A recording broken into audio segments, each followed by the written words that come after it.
صدای بلبل بستان حسین بجگر گوشہ خاتون قیامت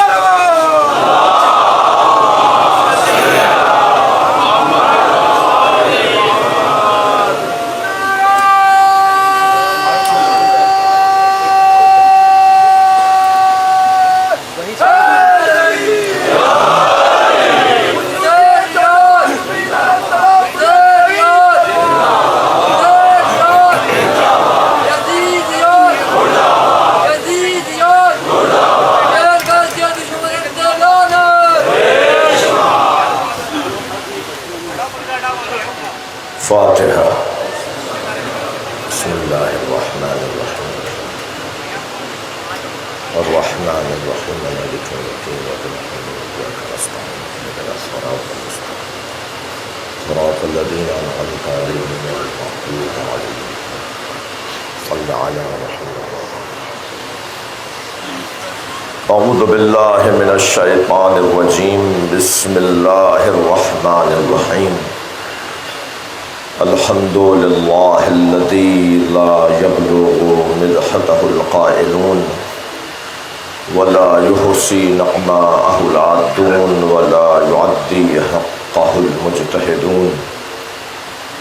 الذی لیس لصفته حد محدود ولا نعت موجود ولا وقت معدود ولا اجل ممدود. فطر الخلائق بقدرته ونشر الرياح برحمته. الصلاة والسلام على الرسول المسدد المصطفى العمجد المحمود الأحمد سيدنا ومولانا ومولى الكونين جد الحسن والحسين عاني والقاسم محمد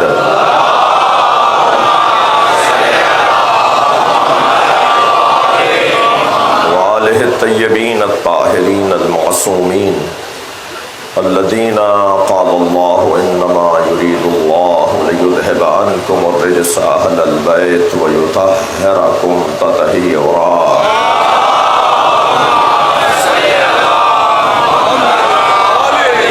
ولعنة الله على أعدائهم أجمعين من يوم عداوتهم إلى قيام يوم الدين. أما بعد. قال الحكيم في قرآن الكريم. بسم الله الرحمن الرحيم. وإذ ابتلى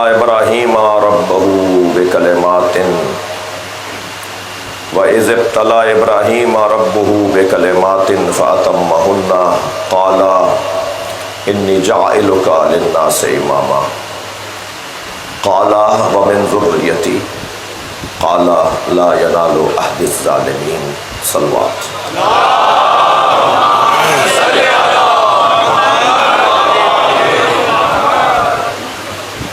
سورہ مبارکہ بقرہ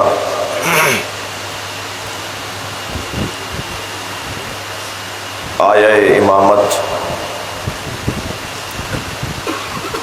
اللہ حق نے اس کلام میں حضرت ابراہیم کو نبوت و رسالت کے بعد منصب امامت پر فائز کر رہا ہے، مگر اللہ حضرت ابراہیم سے امتحان لے کر، آزمائش لے کر اس منصب پر فائز کر رہا ہے. وہ کلمات کہ جن کی آزمائش حضرت ابراہیم نے دی، وہ زمین برداشت نہیں کر پائی، وہ آسمان برداشت نہیں کر پایا. وہ امانت الہیہ بڑی سنگین جسے حضرت ابراہیم نے امتحان کی منزل سے گزارا. أَلَمْ تَرَ كَيْفَ ضَرَبَ اللَّهُ مَثَلًا كَلِمَةً طَيِّبَةً كَشَجَرَةٍ طَيِّبَةٍ. وہ کلمہ طیبہ، وہ شجرہ طیبہ، وہ بکلمات، اس کی تفصیل اور اس پر گفتگو ایک منفرد حسن رکھتی ہے. ہم نے اس عشرے میں عقیدہ امامت پر کچھ سوچنے کی کوشش کی، کچھ بیان کیا۔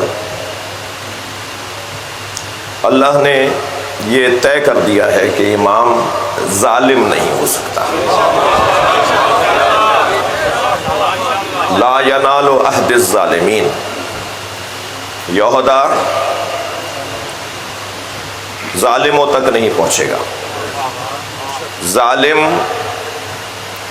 70 سال تک ظلم کرے یا ایک لمحے کا ظلم کرے، ظالم غیر پر ظلم کرے یا ذات پر ظلم کرے، ظالم اللہ کے حقوق اور اللہ کے احکام کی حدود کی پامالی کی صورت میں ظلم کرے، ظالم ظالم ہے۔ جتنی بھی ظلم کی قسمیں تصور کی جا سکتی ہیں، اللہ نے انہیں امامت کے منصب سے دور رکھا ہے۔ امام اللہ انہیں دیکھنا چاہتا ہے، اللہ انہیں بنائے گا کہ جن کے ہاں عدل شدید ہو، جسے عصمت کہا جاتا ہے۔ عدل جب اپنے کمال اور حسن پر پہنچے تو وہ عصمت کہلائے گی، یا میں اور لفظ بہتر کروں کہ ہمارے لیے وہ عدالت کہلائے گی۔ یعنی ہم اگر اپنے آپ کو سنبھالیں تو عدالت کہلائے، اللہ جنہیں سنبھالے تو عصمت کہلائے۔ یعنی اللہ جن کے اعمال کی حفاظت کرے، اللہ جن کے اعمال کی حفاظت کرے، جن کو محفوظ رکھے، وہ عنوان عصمت پانے والی ہستیاں۔ لہذا امامت کے لیے 3 صفات کا ہونا ضروری: علم، عصمت اور اعجاز، معجزہ۔ معجزہ بزرگ علماء کی تعلیمات اور علمی مباحث کو دیکھنے کے بعد عرض کر رہا ہوں کہ جیسے صفت نبی ہے ایسے صفت امام بھی ہے۔ یہ 3 صفات کے حامل کو اللہ امامت عطا کرتا ہے۔ بحث بہت سے ضمنی موضوعات پر گفتگو ہو چکی ہے، جو مسلسل اپنی زیارت سے ہمیں شرف یاب کرتے رہے وہ مستحضر ہیں۔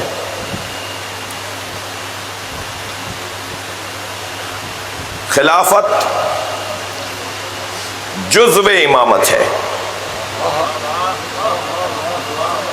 امور مسلمین اور تدبیر مخلوق اگر خلافت کا عنوان ہے تو خلافت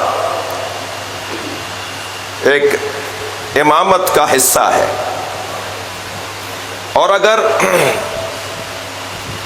خلافت بمعنی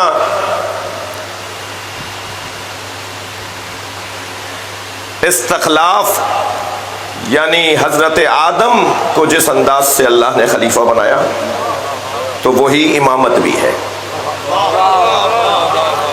میں اگر اپنے الفاظ کو، آپ اس مجلس جس کے اوپر میری گفتگو 3 حصوں میں تقسیم ہے، ایک اپنے مضمون کو تتمہ دینا، تکملہ دینا، ایک سالانہ قومی مسائل پر جو ہم اپنی قوم کو آگاہ کرتے ہیں، ذمہ داروں کو ہوشیار کرتے ہیں، ریاستی حکومتی اداروں کو متوجہ کرتے ہیں، وہ میری گفتگو کا درمیانہ حصہ ہے۔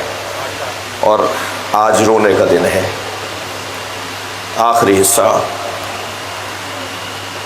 مصیبت کا بیان ہے۔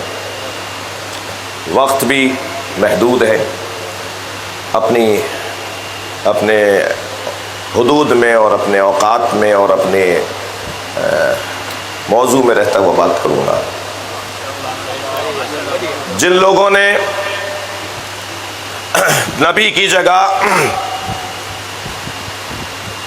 کسی کو تصور کیا،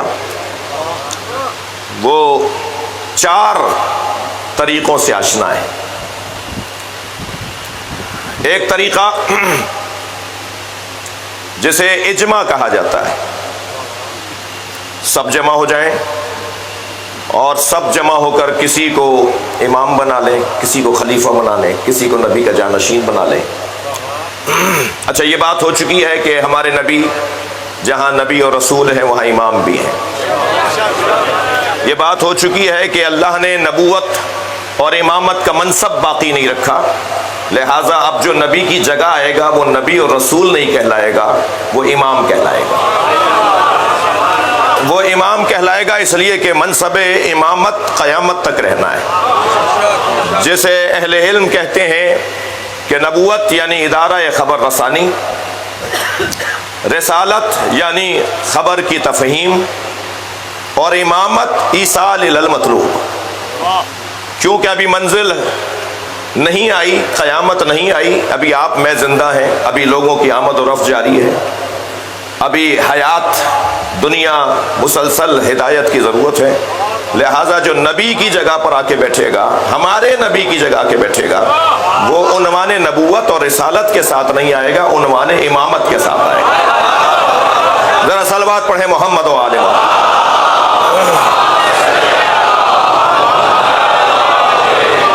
تو اب جو بھی نبی کی جگہ آئے وہ امام، اور اب امامت کا عنوان 4 طریقوں سے لوگوں نے تصور کیا ہے۔ ایک تصور ہے کہ کیسے امام بنائے، وہ تصور اجماع کا تصور، لوگ جمع ہو جائیں، اہل حل و عقد جمع ہو جائیں اور امام بنا لیں۔ تو اس پر صرف ایک ہی جملہ کہوں گا، جی وہ اجماع ہی کیا جس میں علی نہ ہو۔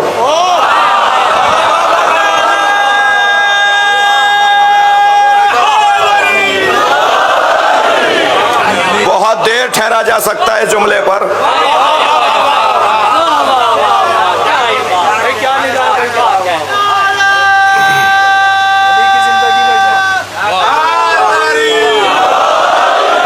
آپ مضمون سے آگاہ اور آشنا ہیں۔ دوسرا عنوان استخلاف، یعنی کوئی شخصیت، توجہ، کوئی شخصیت جاتے ہوئے اپنے بعد کسی کو اپنا جانشین بنائے۔ اس عنوان سے اور اس انداز سے امت آشنا ہے۔ میں اس عنوان پر صرف ایک جملہ کہوں گا کہ جس شخصیت کو اپنے بعد امت کا احساس ہو، اسے یہ بھی سوچنا چاہیے کہ مصطفیٰ کو یہ احساس کیوں نہیں تھا۔ صلوات پڑھیں محمد و آل محمد۔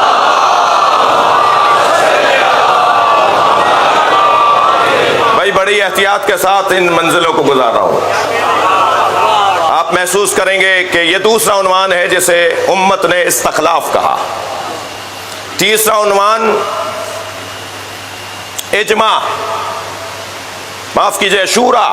پہلا عنوان اجماع، دوسرا عنوان استخلاف، تیسرا عنوان شورا۔ مشورے سے کرتے ہیں، طے کر لیتے ہیں مشورہ کر کے۔ عزیزو، یہ تیسرا عنوان تاریخ کا حسین باب ہے۔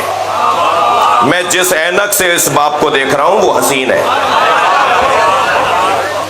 جس اینک سے میں دیکھ رہا ہوں، پہلی مرتبہ، توجہ، علی نے آسینے چڑھا کر اپنے فضائل پڑھے۔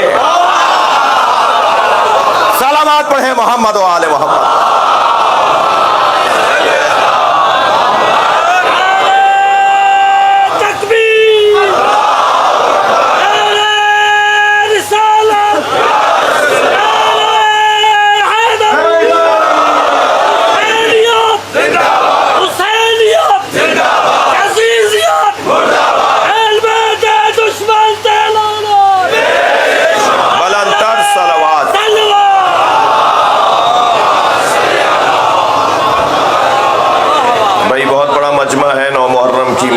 مجلس ہے، اس سے بہتر صلوات ہدیہ کریں۔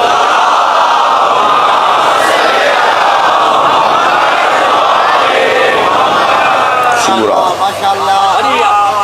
ان تینوں اصطلاحوں سے میرا مجمع آشنا ہے۔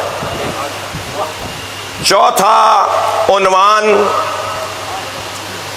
جسے بیان کرنے کی ذمہ داری اس ممبر کی ہے،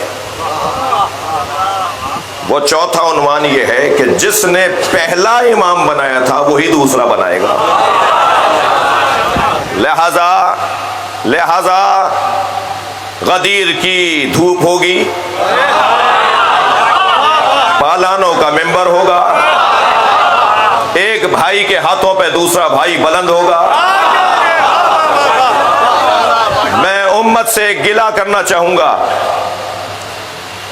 جنہیں توجہ جملے پر، جنہیں رات کی تاریکی میں نبی کے ہاتھ سے گرنے والی سوئی نظر آ جاتی ہے، انہیں غدیر کی دھوپ میں علی کیوں نظر نہیں آتا؟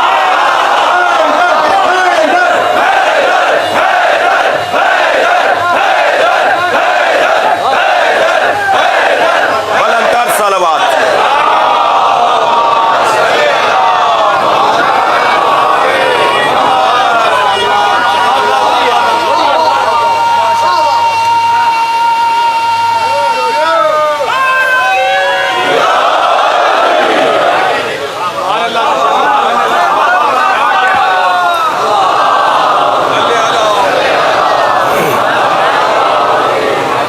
چوتھا عنوان، شکریہ، چوتھا عنوان اللہ امام بنائے گا۔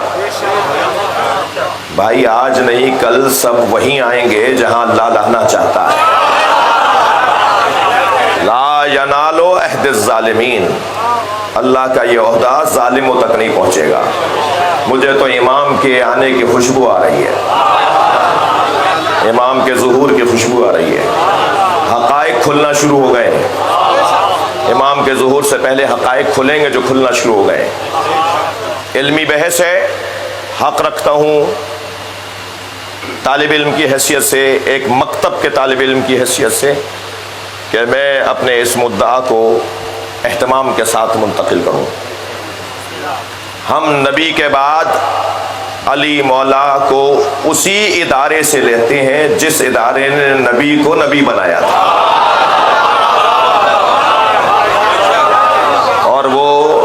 اور وہ اللہ کا وجود ہے، وہ اللہ کا وجود ہے۔ ان لم تفعل فما بلغت رسالتہ، اگر میرے حبیب آپ نے یہ کام نہیں کیا، فعل کی بات ہو رہی ہے، ان لم تقل نہیں کہا اللہ نے، اگر آپ نے نہیں بولا، صرف بولنے کی بات نہیں ہے، ہاتھوں میں اٹھا کے دکھائیں، سارے مجمع سے بیعت لیں، کوئی جانے نہ پائے۔ اہتمام تو دیکھیے علی کی ولایت کا، اہتمام تو دیکھیے امامت مولا کائنات کا، جو آگے چلے گئے انہیں واپس بلاؤ۔ میں یہاں ایک جملہ کہوں، وہ کون لوگ تھے جو نبی سے آگے چلے گئے تھے؟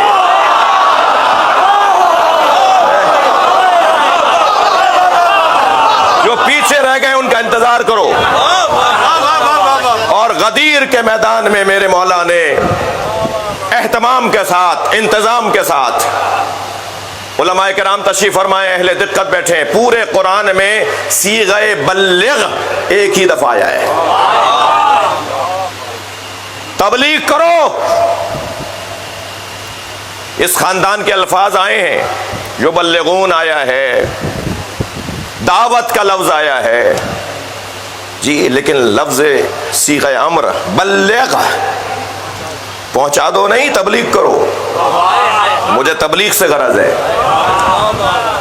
اس لفظ کی حسن کے اوپر جائیے گا، پورے قرآن میں اللہ نے ایک ہی جگہ کہا ہے تبلیغ کرو، اور وہ بھی ولایت علی کی۔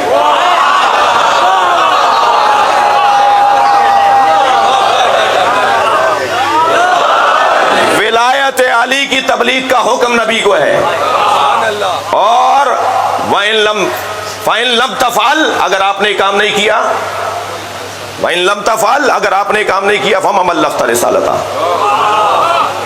جی، نبی کی عمر مبارک، سن مبارک، نبوی حیات 63 برس کی ہے، میں 23 برس کا قائل نہیں ہوں۔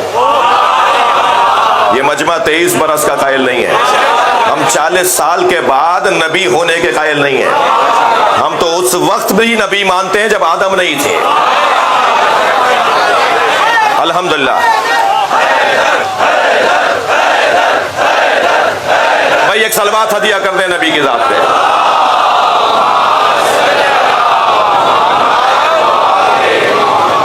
جی نبی مکرم کی 63 برس کی زندگی اور نبوت کتنے برس کی ہے؟ بھائی ابھی بھی محمد الرسول اللہ پڑھ رہے ہیں نہیں آپ؟ جب آج بھی آپ محمد الرسول اللہ پڑھ رہے ہیں اور قیامت تک پڑھتے رہیں گے تو نبوت کتنی ہے؟ اب 63 برس کو 1400 سال تو ابھی ہو گئے نا، اور قیامت نہ جانے کب آئے گی؟ البتہ اللہ نے کہا ہے کہ قریب ہے۔ جی تو 1400 سال یہ ہو گئے اور نہ جانے قیامت کب تک آئے گی، کب آئے گی؟ تو نبی کی نبوت تو چل رہی ہے۔ تو اتنی طویل نبوت میں 63 برس کو دیکھیے، اگر آپ نے علی نہ پہنچایا تو فما بلغت رسالتہ۔ جی کتنا طویل دورانیہ ہے جو نبی کا پیغام چلنا ہے۔ ہم مولا علی کو نفس مصطفیٰ مانتے ہیں، تمام کمالات سرکار نبی مکرم کے علی میں ہے، الا لا نبی آبادی، اور مولانا یہ بھی ہے کہ الا لا نبوت آبادی، حدیث دونوں ہیں، لا نبوت آبادی بھی ہے اور لا نبی آبادی بھی ہے۔ کیا فرق ہے دونوں میں؟ نبی نے یہ بھی بتا دیا کہ میرے بعد کوئی نبی نہیں ہے، یہ بھی بتا دیا منصبی نہیں ہے، یہ منصبی نہیں رہے گا۔ نبوت کا کام مکمل، رسالت کا کام مکمل۔ اب تو جو نبوت اور رسالت نے پہنچایا اور سمجھایا ہے اسے سنبھالنا ہے، اس کا تحفظ ہے، لہذا تحفظ نبوت اور رسالت کو امامت کہا جاتا ہے۔ میں نے اپنا نتیجہ دے دیا۔ جی عقیدہ نبوت، عقیدہ امامت بہت ہی روشن عقیدہ، اور الحمدللہ اس عقیدے پر بڑی قربانیاں دیں، مگر قربانیاں دینے والے مطمئن ہیں۔ یہ ذکر ہمیں مطمئن لگتا ہے۔ علماء اہل سنت تشریف فرما ہے، شیعہ علماء کونسل کے مرکزی سیکرٹری جنرل تشریف فرما ہے، صوبائی صدر صاحب تشریف فرما ہے، سیاستدان تشریف فرما ہے، اہل حل و عقد تشریف فرما ہے۔ آج 9 محرم کی مجلس، یہ تو نہ میں سوچوں گا نہ آپ سوچ رہے ہیں کہ ہمیں گرمی لگ رہی ہے، پسینے آ رہے ہیں، کوئی دھوپ میں کھڑا ہے، کسی کو جگہ صحیح نہیں ملی۔ آج کا دن اپنے اوپر غور کرنے کا تو ہے ہی نہیں، آج کا دن تو کربلا جانے کا دن ہے۔ اس منبر کی روایت رہی ہے، میرے بزرگ مجھ سے پیش رو شخصیات جب اس منبر پر آج کے دن خطاب کرتے رہے تو انہوں نے قومی مسائل کی طرف اپنی ملت کو متوجہ کیا۔ ہم بھی اس اچھی بات کو اپنائے ہوئے ہیں۔ پہلا نقطہ، الحمدللہ ہم حسین والے وطن سے محبت کو جانتے ہیں۔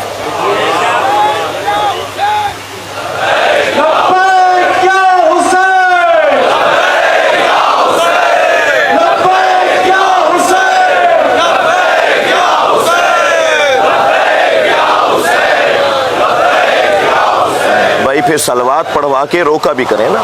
محمد آل محمد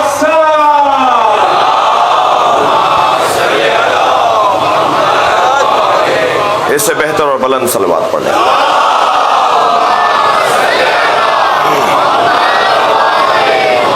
ہم اپنے وطن سے پیار کرتے ہیں، اس کی خاطر مرنے کو تیار ہیں اور اسے ترقی کرتا ہوا دیکھنا چاہتے ہیں۔ اپنی ساری صلاحیتوں کو، اپنی تمام توانائیوں کو اپنے وطن کی خاطر ماضی میں بھی اور اب بھی اور آئندہ بھی حاضر رکھیں گے، اور ہم کسی بھی قربانی سے دریغ نہیں کریں گے، اور تاریخ بھی ہماری یہی ہے۔ اس پہلے نقطے پر ایک جملہ کہہ کے دوسرے نقطے کی طرف آؤں گا۔ ہم وطن سے وفاداری اور حسین کی عزاداری پہ یقین رکھتے ہیں۔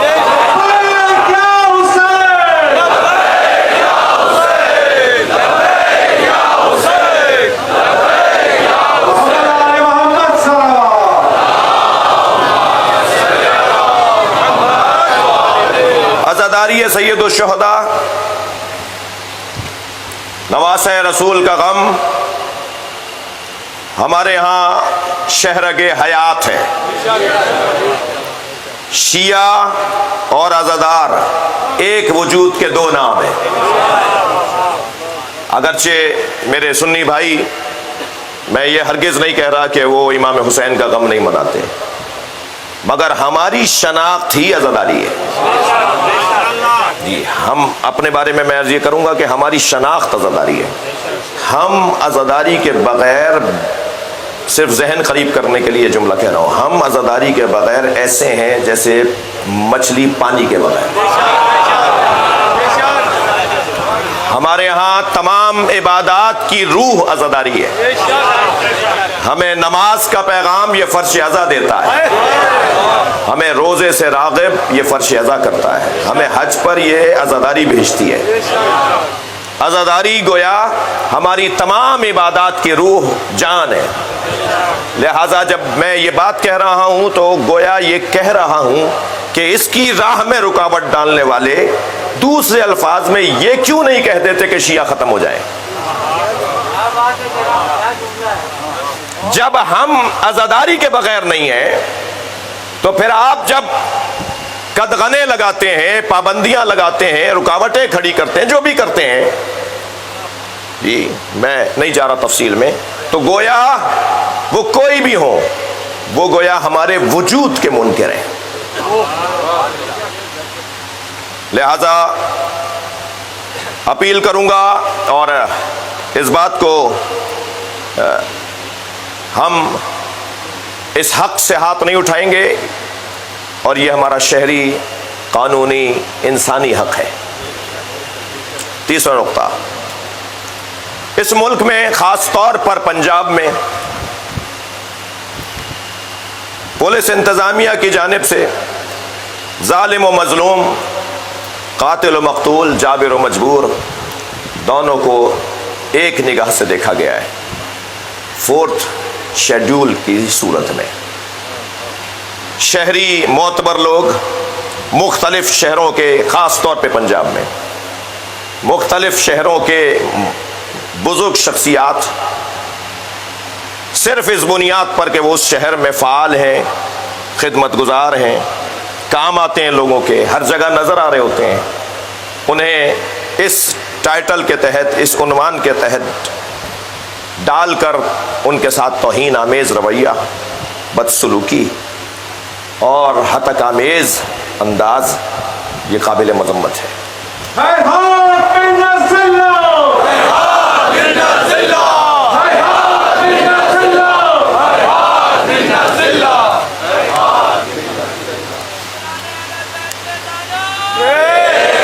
ملکی مسائل میں بالخصوص پنجاب اور بالعموم پورے پاکستان میں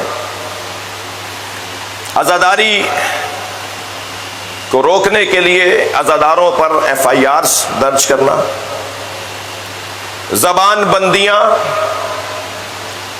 شہروں میں داخلے پہ پابندی، نو گو ایریاز بنانا علماء، خطبہ، ذاکرین کے لیے، اور اپنے ہی وطن میں انہیں ایک شہر سے دوسرے شہر جانے سے روکنا، یہ انتہائی قابل افسوس، قابل مذمت، اور کبھی کبھی احساس ہوتا ہے کہ ہمارا یہ ماحول کسی بڑے خطرناک ماحول کی طرف، یہ ہمارے ذمہ دار کسی خطرناک ماحول کی طرف لوگوں کو آمادہ کر رہے ہیں۔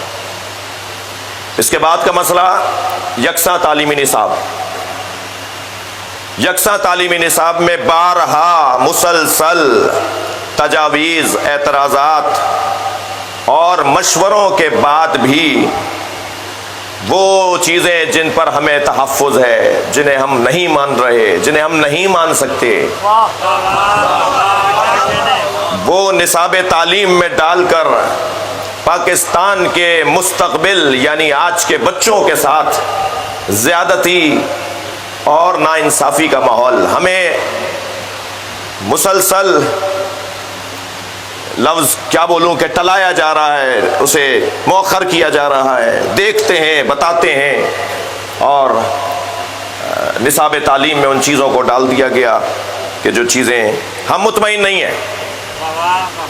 ہم یکساں تعلیمی نصاب جو مرتب کیا جا رہا ہے اس سے مطمئن نہیں ہیں۔ اس کے بعد کا مسئلہ، ملک میں یہ نہیں کہ آپ الحمدللہ چند سالوں سے امن و امان کی صورتحال بہتر ہے تو ہم بھول جائیں کہ کوئٹہ میں کیا ہوا، ہم بھول جائیں کہ پشاور میں کیا ہوا، ہم بھول جائیں کہ کراچی میں سانحہ عاشورہ کیسے ہوا۔ ملک میں جو مسلسل سانحات ہوئے، مسلسل جو ہمارے ساتھ زیادتیاں ہوئیں، آج تک ان کے مجرموں کو تختہ دار تک نہیں پہنچایا گیا، اور نہ ہی آزاد کمیشن بنا کر عدالتی انصاف کی فراہمی میں ہمیں تسلی دی گئی ہے۔ اس کے بعد کا مسئلہ، اس سال محرم الحرام میں گلگت میں ایک افسوسناک واقعہ سامنے آیا جس کی جتنی مذمت کی جائے کم ہے۔ 2 افراد شہید ہوئے۔ میں اس مرحلے پر تمام قائدین اور اس سانحے میں اللہ کے کرم سے سرفراز ہونے والے علامہ راحت حسین الحسینی کی اور تمام شخصیات اور آپ کے لیے اللہ کی بارگاہ میں مزید صحت اور زندگی پر شکر ادا کرتا ہوں۔ اہم ترین مسئلہ مسنگ پرسن، کب تک ان ماؤں کو رلاؤ گے؟ کب تک ان بچوں کو دروازے پر آنکھیں رکھ کر سلاؤ گے؟ ان کی آنکھیں بند نہیں ہو پا رہی، رو رو کے تھک نہیں رہے، بار بار پلے کارڈ اٹھا کر رستوں پہ کھڑے ہو کے تھک نہیں رہے۔ کیسے تھکیں؟ ان کا عزیز ان کی آنکھوں سے اوجھل ہے۔ مسنگ پرسن جنہیں گم کر دیا گیا ان کی لسٹ بہت لمبی ہے، مگر میں آج جو لسٹ لے کر آیا ہوں وہ 13 افراد کی لسٹ ہے جو 2016 سے 2017 2018 2019 کسی کو 6 سال ہو گئے، کسی کو 5 سال ہو گئے۔ بس کرو، انہیں پیش کرو عدالتوں میں۔ اگر انہوں نے کوئی جرم کیا ہے تو کتنی سزا دو گے انہیں؟ اور انہوں نے جرم کیا، ان کے بچوں کا کیا قصور ہے؟ اگر تمہارے نزدیک انہوں نے کوئی ایسا کام کیا ہے جس ملک میں ملک کی اینٹ سے اینٹ بجانے والوں کے ساتھ تو مذاکرات ہو رہے ہوں، جس ملک میں کھلے ملک دشمنوں کے ساتھ تو معاملات طے پا رہے ہوں، اس ملک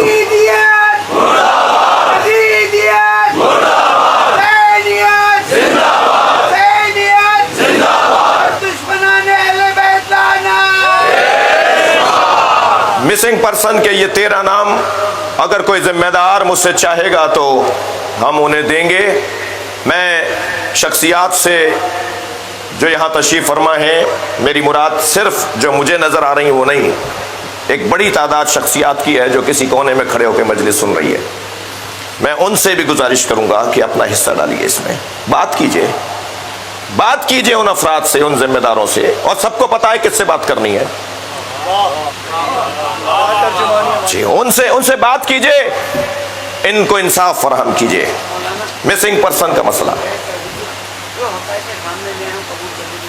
جو حقائق ہیں جو بھی انہوں نے مثلاً کچھ کیا ہے تو وہ سب کے سامنے لے آئیے۔ اس کے بعد کا مسئلہ زیارت پالیسی۔ زیارت پالیسی گزشتہ حکومت میں کمیشن بنا، مختلف میٹنگز ہوئیں عراق، ایران، شام کے زائرین کے لیے، مگر اب تک اس میں ہماری طرف سے جو تحفظات ہیں انہیں دور نہیں کیا گیا، اور معلوم بھی نہیں ہے کہ وہ اس وقت کون سے سرد خانے میں ہیں۔ اس کے بعد کا مسئلہ اداروں میں ہماری نمائندگی کا نہ ہونا۔ ہم اس ملک کے حقوق دہندہ شہری ہیں، ہم اپنا ٹیکس جمع کراتے ہیں، اس ملک کے خدمت گزار ہیں۔ یہاں ملک میں شرعی عدالت، وفاقی شرعی عدالت میں ہمارا حصہ نہیں ہے، ہم سے مشورہ نہیں ہوتا، ہماری نمائندگی نہیں ہے۔ ادارہ تحقیقات اسلامی میں تمام مکاتب فکر کی نمائندگی نہیں ہے۔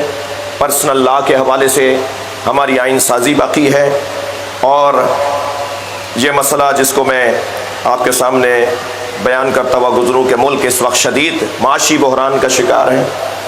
لوگ انتہائی فقر، انتہائی غربت اور نچلی زندگی گزارنے پر مجبور ہیں۔ ملک میں اس وقت تک اس مسئلے کا حل سامنے نہیں آئے گا جب تک خود انحصاری کی طرف ہم نہیں جائیں گے۔ ہمارے سامنے بہت سارے ممالک ہیں جن کے اوپر شدید پابندیوں کے باوجود انہوں نے اپنے وطن کو حسین بنایا ہوا ہے۔ ہم بھی تمام تر مشکلات کے باوجود آگے بڑھ سکتے ہیں۔ عزیزو، حالیہ طوفانی بارشیں، سیلاب، خاص طور پہ بلوچستان اور سندھ اور پنجاب کے مختلف علاقوں میں جانی نقصان اور مالی نقصان، یہ اس وقت کا بڑا اہم مسئلہ ہے۔ مسلم امہ کی بیداری میں انتہائی دکھ کا ماحول ہے۔ موجودہ اسرائیل کی جارحیت، جو کچھ کیا گیا اسرائیل میں گزشتہ چند دنوں، اسرائیل نے جو کچھ کیا گزشتہ چند دنوں میں، فلسطینیوں کے ساتھ جو کچھ ظلم ہوا، اس حوالے سے پاکستان اپنا کردار ادا کرے۔ اور یہ جملہ بھی کہتا ہوا جاؤں گا، اسرائیل مرد آباد، مرد آباد، مرد آباد، اسرائیل مرد آباد۔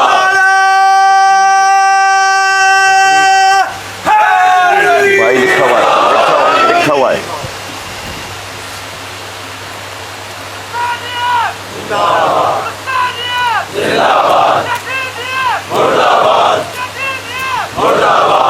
بلند تر صلوات، بھائی سب صلوات ہدیہ کر دیجئے۔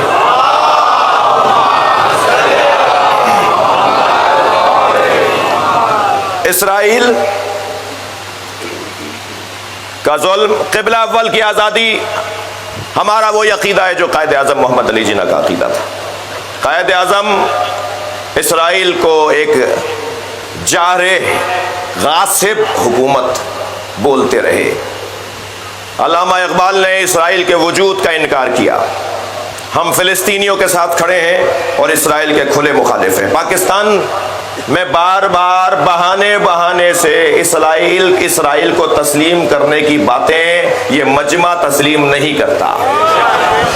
مرد آباد، مرد آباد، اسرائیل مرد آباد، مرد آباد، مرد آباد، اسرائیل مرد آباد، منظور، اسرائیل منظور۔ معصوم کشمیریوں کے ساتھ جو بھارت کا رویہ ہے وہ ہمیں مظلوموں کی حمایت کے تقاضے کے مطابق اس منبر سے پاکستان کی حکومت، ریاست، ذمہ داروں سے اپیل کرتا ہے یہ مجمع کہ فلسطینیوں، کشمیریوں کا ساتھ دیں اور بھارت کے ساتھ کسی طور بھی کشمیر پہ سودا نہ کریں۔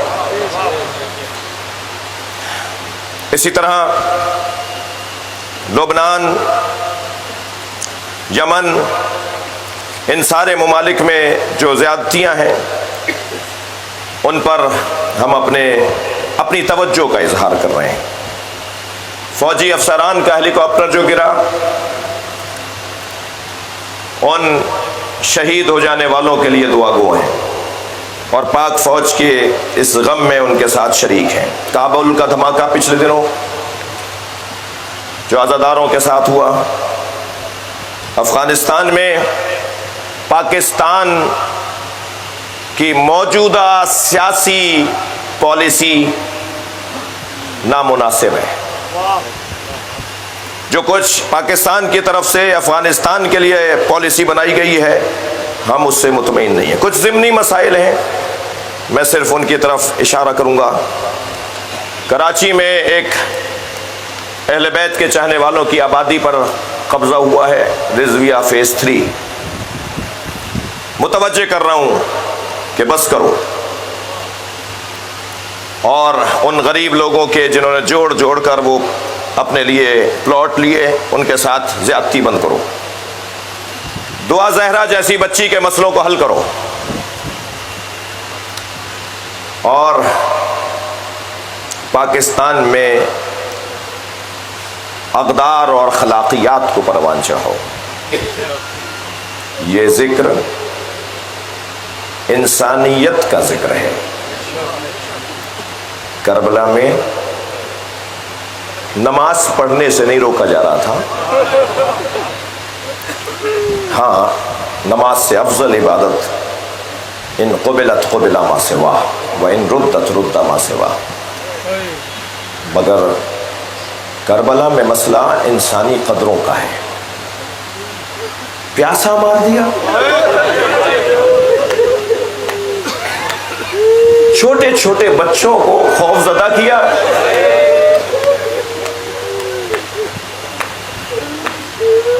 اگر بدر میں علی نے تمہارے بڑوں کو مارا تھا تو تم علی کے بیٹوں سے بدلہ لے لیتے۔ فرضاً علی کی بیٹیوں نے کیا کیا تھا؟ دنیا میں کہیں رائج نہیں ہے کہ بدلہ بیٹیوں سے لیا جائے، بدلہ چھوٹی چھوٹی بچیوں سے لیا جائے۔ عزادارو، حسین کو پیاسا مارا ہے۔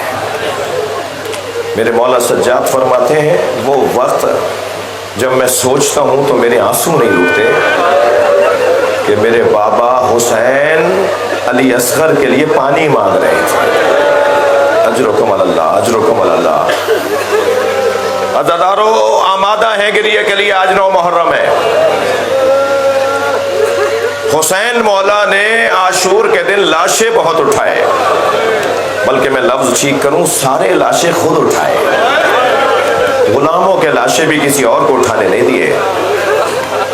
اجرکم اللہ۔ جب حر نے اپنے بیٹے کی آواز سنی نا کہ وہ مدد کو پکار رہا ہے، تو میں آپ سے پوچھوں، اولاد والے بیٹھے ہیں نا، کتنی جلدی حر گیا ہوگا بیٹے کے لاشے پر، بیٹے کے جنازے پر، بیٹے کے بدن پر جہاں وہ گرا ہے، زخمی ہے، شہید ہو گیا، وہاں کتنی جلدی پہنچا ہوگا۔ مگر سنیں گے جب حر پہنچا نا، حسین پہلے سے موجود تھے۔ امام نے حر کے بیٹے علی ابن حر کا لاشا اپنی گود میں اٹھایا ہوا تھا۔ حر نے آگے بڑھ کر کہا، مولا یہ غلام زادہ ہے، مولا میرے بچے کا لاشا مجھے دے دیجئے۔ تو امام نے فرمایا، حر جوان کی میت باپ نہیں اٹھاتا۔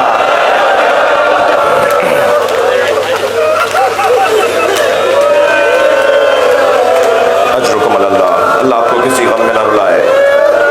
وقت کم ضرور ہے مگر مجھے جلدی نہیں ہے۔ بعض اوقات رونے کے لیے ایک جملہ کافی ہوتا ہے۔ میں آدھا گھنٹہ مسائل پڑھوں یا ایک جملہ کہہ دوں جس پر آپ گھر تک روتے جائیں۔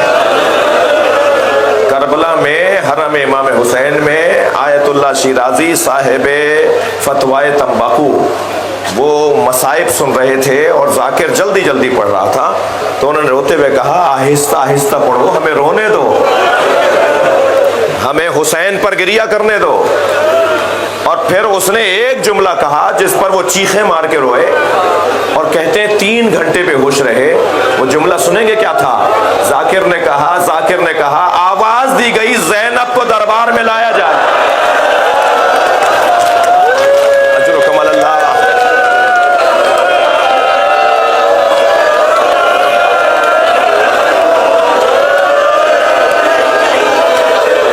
امام نے لاشیں بہت اٹھائے مگر رونے والوں 4 لاشوں پہ حسین بہت روئے۔ اب آواز ملائیے مولا حسین کی آواز میں۔ 4 لاشوں پر زہرا کا لال بہت رویا، اور رونے کا تعلق دل سے ہے۔ جو جتنا بڑا انسان ہوگا نا اس کا دل اتنا ہی نرم ہوگا۔ نبی کا ابراہیم سرکار دو جہاں کا بیٹے فرزند ابراہیم، جب ان کی رحلت ہوئی نا تو نبی کی آنسو نہیں رک رہے تھے۔ نبی کی ایک زوجہ نے کہا یا رسول اللہ یہ تو بہت بڑی عمر کا نہیں تھا، آپ اتنا کیوں رو رہے ہیں؟ تو فرمانے لگے مجھے رونا آ رہا ہے۔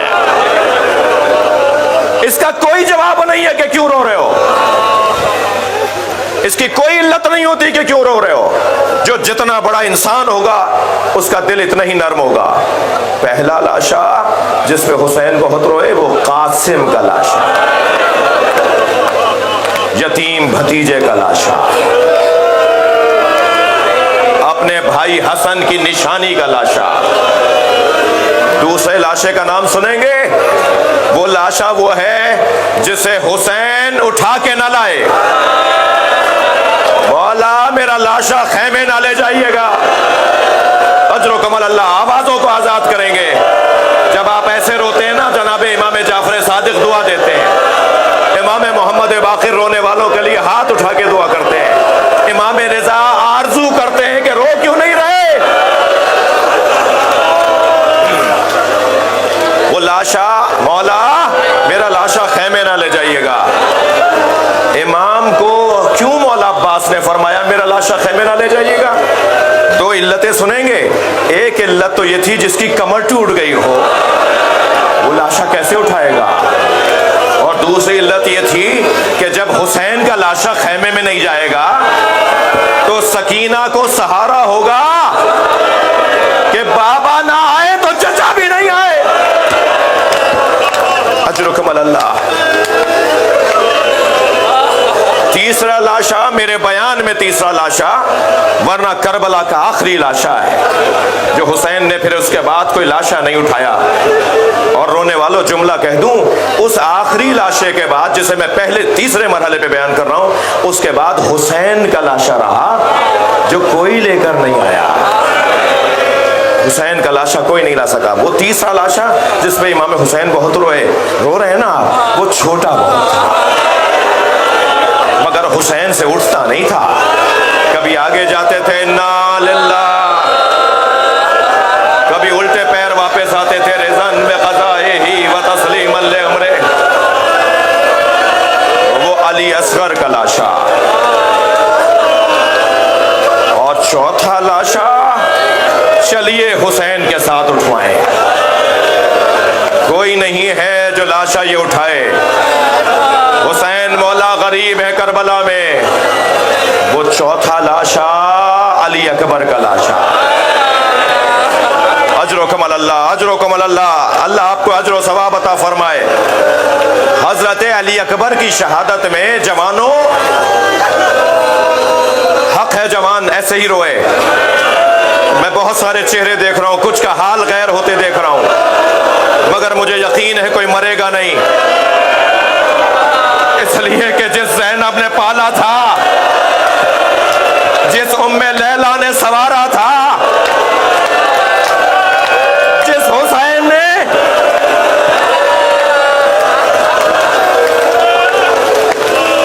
اجر و کمال اللہ۔ حضرت علی اکبر کی شہادت میں کچھ امتیازات ہیں۔ ایک امتیاز حضرت علی اکبر کی شہادت کا یہ ہے کہ فرمایا علی اکبر جاؤ اپنی ماں بہنوں سے اجازت لو، بیویوں سے جا کے اجازت لو۔ کسی مجاہد کو امام نے خیموں میں نہیں بھیجا کہ جاؤ خیمے میں جاؤ، بہنوں سے اجازت لو۔ اس ماں سے لو اجازت جس نے پالا ہے، اس پھوپھی کو بھلا نہ دینا۔ اور دیکھو 4 سالہ بہن بھی یاد کر رہی ہے، جاؤ سکینہ سے جا کے اجازت لو۔ اور علی اکبر علیہ السلام نے خیموں کے درمیان کھڑے ہو کے سلام کیا، اور سلام کرتے ہوئے ایک جملہ کہا یہ آخری سلام ہے۔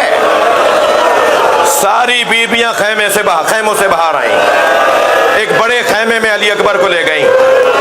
کوئی ہاتھ پکڑ کے بات کر رہا ہے، کوئی شانے پہ ہاتھ رکھ کے بات کر رہا ہے، کوئی پیشانی کا بوسہ دے رہا ہے۔ اللہ